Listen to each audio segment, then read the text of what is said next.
Hey everybody, this is a video about the loanable funds market, and we're going to go over this in class, but I also want you to have this resource to use in your own time if you're absent or if you are just looking for some review. So first of all, the loanable funds market is not in the macroeconomics section of your textbook. It's actually on page 366 in the micro section of your book. So I just want to show you where it is. So page 366, you'll see the loanable funds theory of interest rates. And in this section, you'll notice the second column, there's a little paragraph about the supply and then the demand for loanable funds. So what I would really encourage you to do is that page is assigned for reading, but I want to make sure that you guys check out the section on page 366 and you're not looking in chapters 31 or 36 from unit 5 and thinking, where is this graph?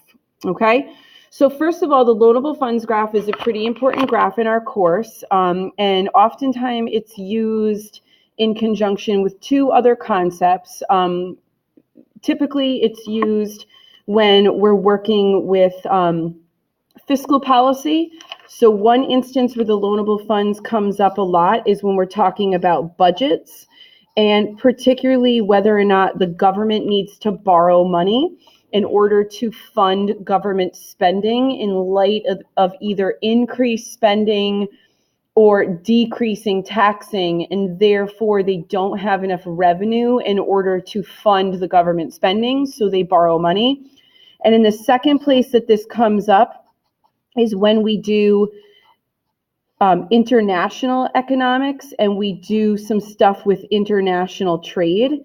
And how that comes up is when people are trying to put their money into foreign investments, financial investments abroad in different banks. And basically they just hunt around and look for banks that have the higher interest rates. So if I just wanted to put my money into a bank account to earn interest, I would look at maybe the Canadian banks with an interest rate of 7%. And then I look at, let's say a Swiss bank that has an interest rate of 11%. Well, obviously I'm going to put it in the bank with the higher interest rate. So therefore I'm going to put my money in a bank, and now that bank has money that it can loan out, thus the name loanable funds.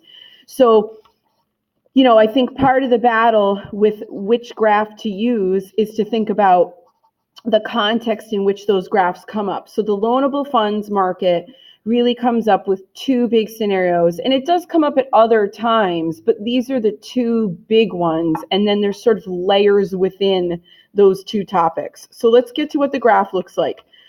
So first of all, just like every other graph we've done, it's a basic supply and demand graph. You've got the supply of loanable funds upward sloping. You've got the demand for loanable funds downward sloping. We've got the quantity of loanable funds, and we've got real interest rates on the y-axis. And that's important because when we did the money market graph, we used nominal interest rates. So this graph is different.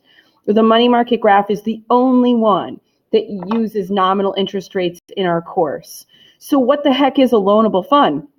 A loanable fund is exactly as it says. It's money. It's a fund that banks have that they can loan out. So this graph can actually show the bond market the way that the money market graph does, but the College Board typically will specify which graph for you to use in that instance. So if you had an FRQ about the buying and selling of bonds, they probably would say use a correctly labeled graph of the money market because they don't want kids making different graphs, okay? So just like other ones, we do our equilibrium real interest rate and our quantity of loanable funds with dotted lines to the axes. So who are the suppliers of loanable funds? Well, you just ask yourself, who puts money in banks? So households and businesses. So I'm just going to abbreviate that with H and B.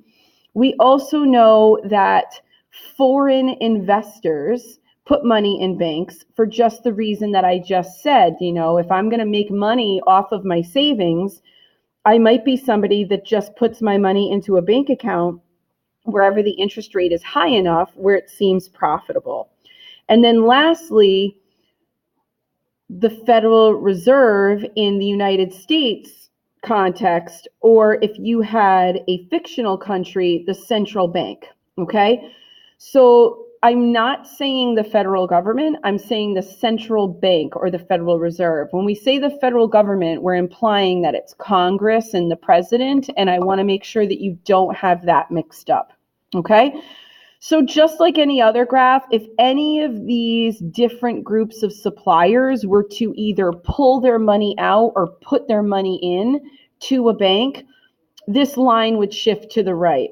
So or shift to the left rather, either way. So what I've seen a lot on tests are things like, this marker is not doing too well. Let's just use it for a moment. National savings are up. So this would say, you might have a question that says something like, trends show that national savings are increased in the United States by households, or households are saving more. So what that would do is that would shift the entire supply of loanable funds to the right, because national savings would be up. And then we would draw that line shifting to the right. We'd have a new real interest rate. We'd have a new quantity. And then we'd have a new supply of loanable funds.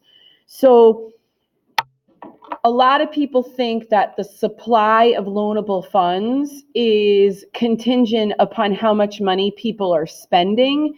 And that's not necessarily true. So if you see something that says, the supply of loanable funds, this national savings is up, that does not mean that people are demanding fewer loans. I might be saving $500 more a month, but it still means I might need a loan for $300,000 for a home. So make sure that you're not thinking that just because savings are up, that means people borrow less money. All right, so let's go to the demanders for loanable funds. Who are the people who demand loans? Well, households and businesses demand loans. We know that already.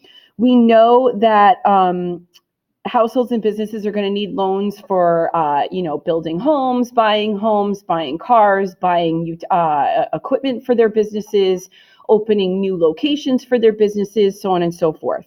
Another group that demands loans on the loanable funds market is the federal government. And notice how I'm not saying the Federal Reserve, because the federal government, my friends, I am implying Congress writing bills about spending and the president signing those bills into law. Remember, the president does not have the power to spend money or to tax unilaterally. It's all about Congress crafting a bill and the president either signing or vetoing that bill. The Congress, if you guys are taking AP Gov, you'll recall that the House of Representatives has the power of the purse, meaning that any money that is spent by the federal government has to come out of the House of Representatives. So that's just like how that stuff that we're studying in both of these courses comes together. So I mentioned earlier that the loanable funds comes up a lot during budgets. So I'm going to use a different color marker for this. I'm going to use the red. So if you had a scenario, let's go back to the purple lines here. If you had a scenario that said the federal government had a balanced budget, it means that the spending and the tax revenue are equal. So if the federal government is going to spend more money, they've got to get that money from somewhere. So they're going to borrow that money, and therefore the demand for loanable funds is going to shift to the right. And what that does is that drives up real interest rates, because the demand for money from the loanable funds market has increased. So obviously, if something is in more demand, we know it becomes more expensive, right? Because it's more scarce. So again, this comes up in budgets, because in order for a government to spend more money without getting more tax revenue to fund that spending, they have to borrow money. So when would this come into play? If you have a balanced budget, all right, and the government was to increase spending or decrease taxing, you are going to have to borrow money in order to make that spending increase happen. And the same thing, if they decrease taxing and we keep our spending the same as it was before, we no longer have the money to fund all of that spending. So this is all going to lead to borrowing money. So who does the federal government borrow money from? They borrow money from foreign banks, they borrow money from domestic banks, and they borrow money from wherever they can, and they then have to pay interest on top of that. So the interest that we pay on our debt is part of our mandatory spending in our budget process, and it's a concern about the size of the debt. So every time we borrow money, it's called a deficit. And if we add all the deficits up as they accrue, the total amount of money that we owe is called our debt. So the interest we accrue on each time we borrow is part of that total debt. And that's a concern about borrowing money. If you look at the Unit 5 visuals, you'll see that the country operating with a budget deficit is much more common and regular and normal than operating with a balanced budget or with a surplus. But the size of that deficit is sometimes what we argue about politically in our system. And to have a large budget deficit during a recession is a little bit more normal, mainly because you just won't have the tax revenue because of unemployment. And you're using government spending programs to spur the economy. So this is the loanable funds market. And, I kind of wrote all over this original drawing. But again, hopefully, remind yourself to check out starting on page 366. This is the shape of the graph. These are the suppliers. These are the borrowers.